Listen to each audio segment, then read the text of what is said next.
سخاوت کرنا۔ مسیح کے شاگرد ہونے کی حیثیت سے ہمیں سخاوت کا نمونہ پیش کرنا چاہیے۔ میں راشد یونس ہوں۔ یروشلم میں کلیسیا کے جنم کے بعد یہ اصول واقعی ایک حیرت انگیز طور پر یسوع مسیح جو کہ مسیحا ہے کے شاگردوں میں نمایاں ہوا، اور میرے خیال سے ہمیں اسے وسیع طور پر سمجھنے کی ضرورت ہے، اور میں اسے اعمال دوسرے باب کی 5ویں آیت سے پڑھنا چاہتا ہوں۔ اور ہر قوم میں سے جو آسمان کے تلے ہے خدا ترس یہودی یروشلم میں رہتے تھے۔ اور میں آپ کو بتانا چاہتا ہوں کہ یہ کیسا تھا۔ یہ ان تمام زبانی گروہوں کا نقشہ ہے جن کا ذکر اعمال کی کتاب میں کیا گیا ہے، جہاں انہوں نے رسولوں کو اپنی زبانیں بولتے سنا تاکہ وہ یسوع مسیح کی موت اور جی اٹھنے کے پیغام کو سمجھ سکیں، اور یہ کہ وہ واقعی مسیحا تھا۔ تو آپ کے پاس کلیسیا بڑھ رہی ہے۔ ہم نے دیکھا کہ 3000 ایمان لائے۔ ہم دیکھتے ہیں کہ وہاں 5000 گھرانے تھے۔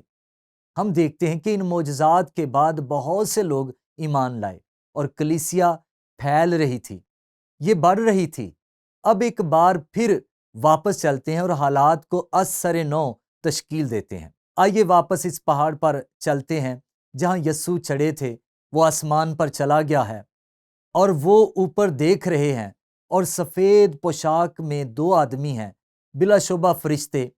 یہ آخری پیغام ہے جو انہیں براہ راست یسوع مسیح کے آسمان پر جانے کے بعد ملا۔ انہوں نے کہا، اے گلیلی مردو۔ اب جب وہ ایک اے گلیلی مردو کہتے ہیں، وہ کس سے مخاطب ہو رہے ہیں؟ شاگردوں سے۔ وہ سب گلیلی تھے۔ اے گلیلی مردو، تم کیوں کھڑے آسمان کی طرف دیکھتے ہو؟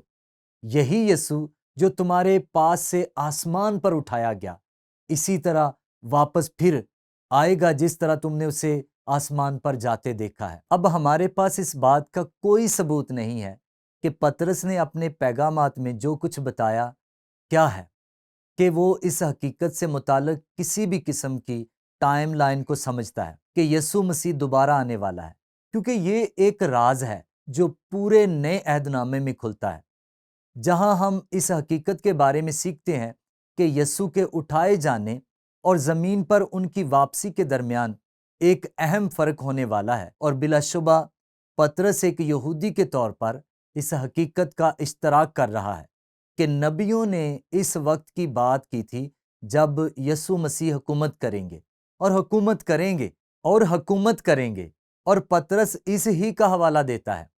دوسرے لفظوں میں، خدا نے اس وقت اسے مکمل علم نہیں دیا کیونکہ اس لمحے پوری کہانی کھل رہی ہے۔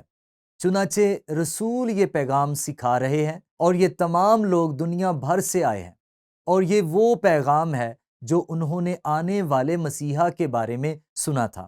اعمال کی کتاب 3 باب کی 29ویں آیت میں پڑھتے ہیں، پس توبہ کرو اور رجوع لاؤ تاکہ تمہارے گناہ مٹائے جائیں، اور اس طرح خداوند کے حضور سے تازگی کے دن آئے، اور وہ اس مسیح کو جو تمہارے واسطے مقرر ہوا ہے یعنی یسوع کو بھیجے۔ لہٰذا آپ پطرس کے نقطہ نظر کو اس لحاظ سے دیکھ سکتے ہیں کہ وہ پرانے عہد نامے کے نبیوں سے کیا سمجھا تھا۔ اب ہم اپنی زندگی کے اس موڑ پر اس سے زیادہ جانتے ہیں جتنا پطرس اپنی زندگی کے اس موڑ پر جانتا تھا۔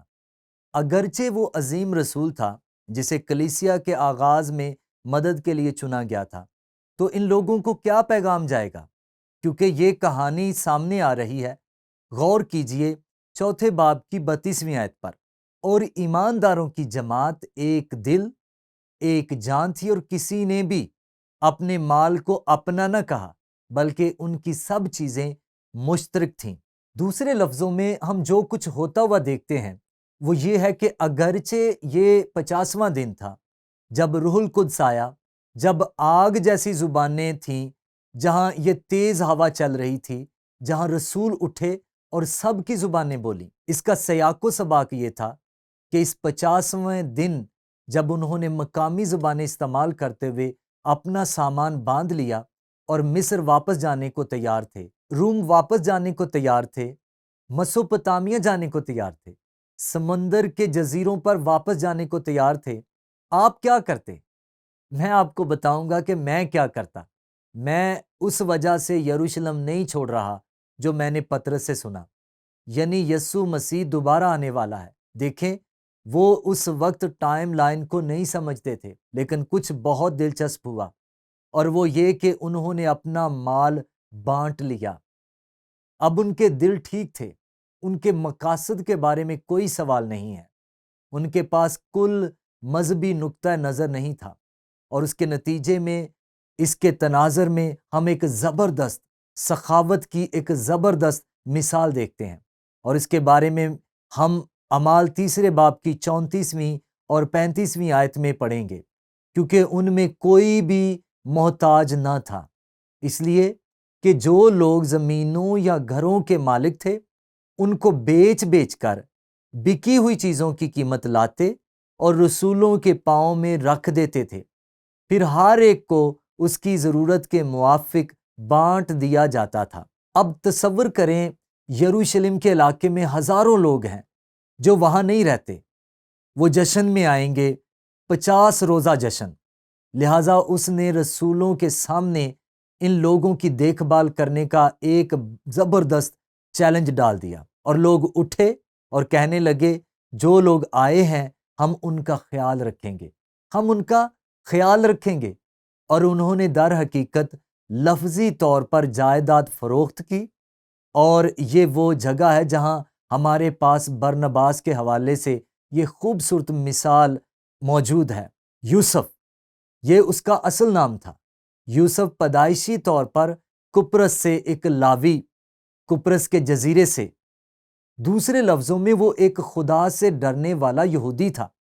یونانی یہودی جب وہ قبرص کے جزیرے پر پلا بڑھا تھا، اس نے اسے یونانی یہودی بنا دیا، اور یوسف نام ایک لاوی تھا جس کا لقب رسولوں نے برنباس یعنی نصیحت کا بیٹا رکھا تھا، اور جس کی پیدائش قبرص کی تھی، اور اس کا ایک کھیت تھا جسے اس نے بیچا اور قیمت لا کر رسولوں کے پاؤں میں رکھ دی۔ اب آپ صرف ان 2 آیات سے کافی اندازہ لگا سکتے ہیں۔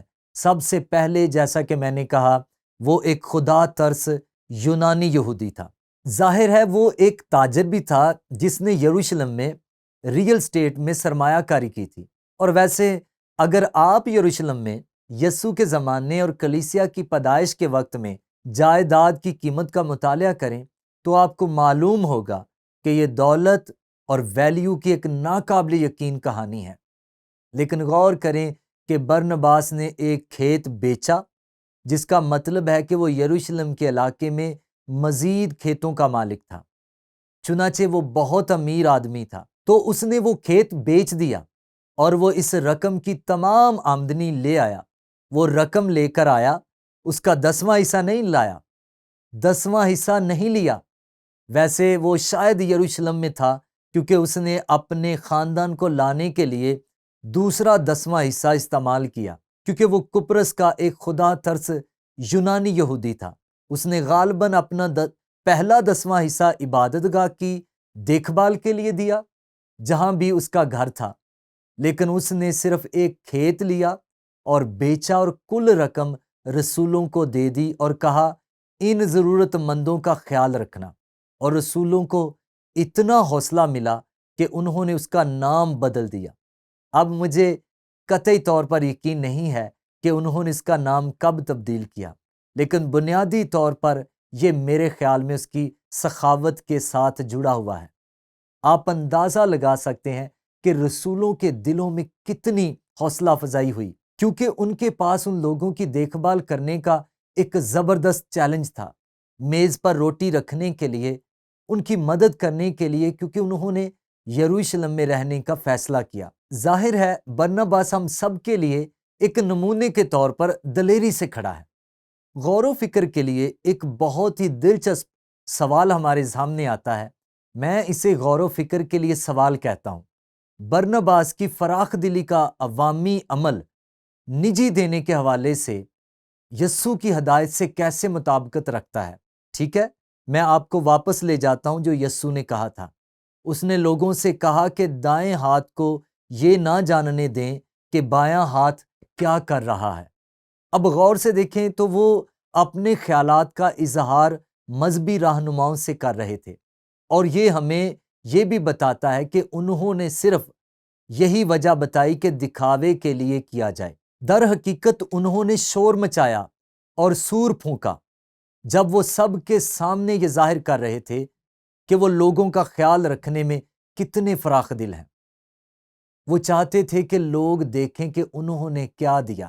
اب اسی تناظر میں یسوع نے کہا، بلکہ جب تو دعا کرے تو اپنی کوٹھڑی میں جا اور دروازہ بند کر کے اپنے باپ سے جو پوشیدگی میں ہے دعا کر۔ اس صورت میں تیرا باپ جو پوشیدگی میں دیکھتا ہے تجھے بدلہ دے گا۔ اب اگر یسوع سکھا رہا تھا کہ ہمیں اکیلے میں دعا کرنی چاہیے، تو ہم نے آج رات پہلے ہی اس کی مرضی کے خلاف ورزی کی ہے، کیونکہ ہم نے ایک عوامی دعا کی تھی۔ آپ دیکھتے ہیں یسوع ایک معمول کے طور پر نجی تعلیم دینا یا ایک معمول کے طور پر نجی دعا کی تعلیم نہیں دے رہا تھا۔ وہ جو کچھ کہہ رہا تھا وہ فریسیوں سے تھا۔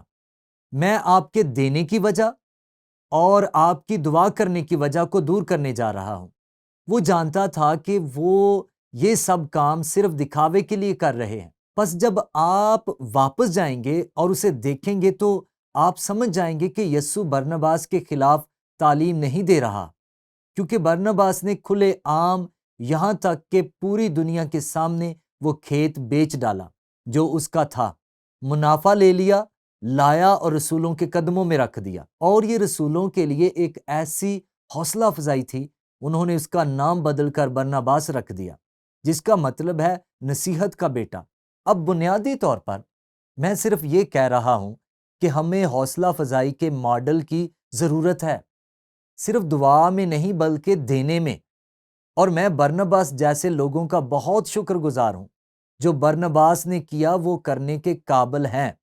اور آپ جانتے ہیں آج ہمارے پاس ایسے لوگ ہیں جو وہی کرتے ہیں جو برنباس نے کیا تھا۔ اور میں آپ کو ایک بات بتاؤں گا، خدمت میں رہتے ہوئے جب میں دیکھتا ہوں کہ ایسا ہوتا ہے، خدمت کی ضروریات کو پورا کرنے کے قابل ہونا، خدمت کو انجام دینا میرے ساتھ ہونے والی سب سے حوصلہ افزا چیزوں میں سے ایک ہے۔ در حقیقت اسی دن جب میں اس کے بارے میں بات کر رہا ہوں، مجھے ایک ایسے فرد کی طرف سے میل میں ایک بہت اہم چیک موصول ہوا جو ٹیکساس کے ہمارے مخصوص علاقے میں نہیں رہتا ہے۔ ان خطوط کا شکریہ جو میں بھیج رہا ہوں، اور اس نے کہا اسے جاری رکھنا، اور خدا نے مجھے بہت برکت دی ہے، اور میں پوری دنیا میں اس بائبل کو حاصل کرنے میں ایک حصہ بننا چاہتا ہوں۔ اور اگر وہ آج رات یہاں ہوتا تو میں اسے تم سے ملواتا، اور شکریہ کہو کیونکہ میں جانتا ہوں کہ وہ مغرور نہیں ہوگا، اور اسے کمرے میں موجود ہر شخص اس کا ساتھ دے گا۔ برنباس ایسا شخص تھا، میں ان لوگوں کے لیے خدا کا شکر ادا کرتا ہوں جو انہوں نے کیا وہ نہیں کر سکتا۔ اور ایک اور چیز جو یہ مجھے سکھاتی ہے، اگرچہ وہ نہیں کر سکتا جو وہ کرتے ہیں، آج ہمارے پاس اس دنیا میں لوگ ہیں مسیحی جو 10% پر رہتے ہیں اور 90% دیتے ہیں۔ میں ان لوگوں کے لیے خدا کا شکر ادا کرتا ہوں، لیکن یہ میرے لیے کبھی بھی بہانہ نہیں ہونا چاہیے کہ میں انہیں خدمت کا بوجھ اٹھانے دوں، جبکہ مجھے اس کا حصہ ہونا چاہیے۔ اس سے قطع نظر کہ میں کیا کر سکتا ہوں، یہ ان کے کام کے مقابلے میں چھوٹا ہو سکتا ہے، لیکن خدا چاہتا ہے کہ ہم سب اس کا حصہ بنیں۔ ان لوگوں کی حوصلہ افزائی کی جائے جو اس قسم کی صلاحیت رکھتے ہیں، بالکل اسی طرح جیسے رسولوں کو حوصلہ ملا جب برنباس نے وہی کیا جو اس نے کیا تھا، اور اپنا نام بھی بدل دیا۔ اور ہم 2000 سالوں سے یہ جانتے ہیں کہ اس نام کا کیا مطلب ہے۔ کیوں؟ یہ کلام پاک میں موجود ہے، اور خدا چاہتا ہے کہ ہم برنباس جیسے مردوں کے بارے میں جانیں۔ تو یہاں زندگی گزارنے کا اصول ہے، مسیح کے شاگرد ہونے کی حیثیت سے ہمیں سخاوت کا نمونہ پیش کرنا چاہیے۔